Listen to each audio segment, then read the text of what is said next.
Hello everyone, আমি রিয়া। আর এটা ছিল দোল পূর্ণিমার আগের দিন। তো সন্ধে 6:30 থেকে 7টার মধ্যে রেডি হয়ে বেরিয়ে পড়লাম শখের বাজারে যাওয়ার জন্য।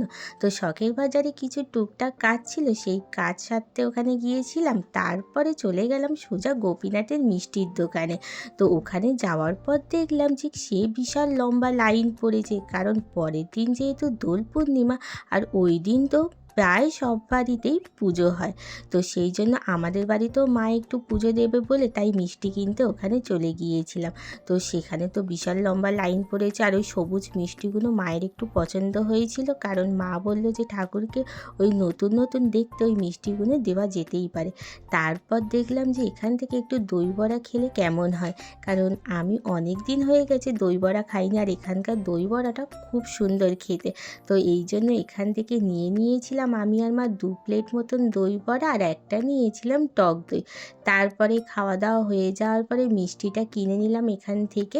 তারপর মিষ্টি কিনে সোজা বাড়ির উদ্দেশ্যে চলে আসলাম। আজকের মিনি ব্লগটা এই পর্যন্ত। দেখা হবে আরেকটা মিনি ব্লগ নিয়ে। টাটা।